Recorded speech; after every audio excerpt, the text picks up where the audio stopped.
আচ্ছা, আপনারা যদি কেউ খোঁজে মাত্র 150 টাকা দিয়ে পেট ভরিয়ে আনলিমিটেড যা খাইতে পারবো তা খাইতে পারবা, তাহলে আপনার কাছে কি লাগান লাগবো?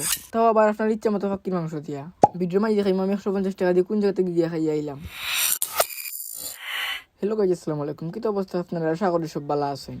রাত বাজে যখন প্রায় 7:30, আর আমার লগে আছেন রোদ্দান হইলাম বকুন যাতে কিছু গিয়ে খাইয়াই যাই হোক। যখন চেষ্টা মন চাই একটা রোদ্দান রাজি হয়ে গেলা। আস্তে আস্তে আটকে দিলাম সামনে গাড়ি তুলবার লাগে। গিয়া সিএনজি এখন খাইলাম, সিএনজির মাঝে উঠি গেলাম। মেনি খোলা ফার দিন হইতে রাস্তার মধ্যে যে জাম লাগছিল। বর্তমানে প্রতিদিন শিববার থেকে 70 খান জাম লাগি যায়।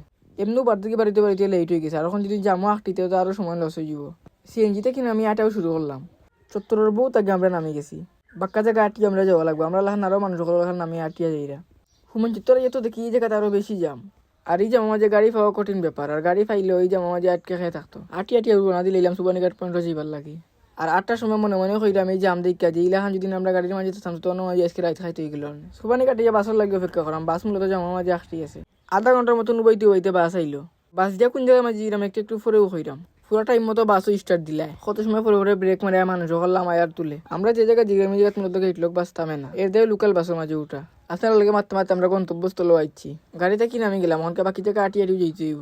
ওখানে আমি আপনারা দেখি আমরা কোন জায়গার মাঝে আইছি। আজকে আমরা আইছি হরিপুর। আর হরিপুর আইছি খালি ফাঁকির মাংস খাইবার লাগে।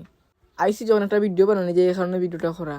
এই জায়গাটা মূলত হরিপুর তারুহাটি নামেও পরিচিত। এক জায়গার মাঝে আছে 5টা রেস্টুরেন্ট এক লগে। আমরা গিয়ে হামাই গেলাম তারুমিয়া রেস্টুরেন্টের ভিতরে হামাইয়া প্রথমে হাত মুখ ধরলাম, দণ্ড হইলাম বই যাওবা। বোয়ার পরেও তারা আমরা প্রথমে এনে বাদ দিলা। পরে তারা কইবা যে কি জাত মাংস খাইতা। আমরা একটা ফাঁকি মাংস বাঁচিয়ে নিলাম গে। তারা সারা বুগুলো আনিয়ে দিলেই আপনার খান্দাত। আমরা বাঁচিয়ে যে পিসি চেয়েও পিছু লইলাম। এক পিস ফাঁকি মাংস মূলত 150 টাকা।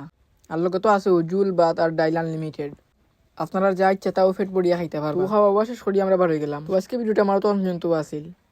নিয়মিত ট্রাভেল ব্লগ কিংবা নতুন নতুন জায়গা নিয়ে ভিডিও তো চাইলে আমার ইউটিউব চ্যানেল সাবস্ক্রাইব করে রাখতে পারেন। লিঙ্ক কমেন্ট বক্সে দিয়ে রাখলাম। সবাই আসসালামু আলাইকুম।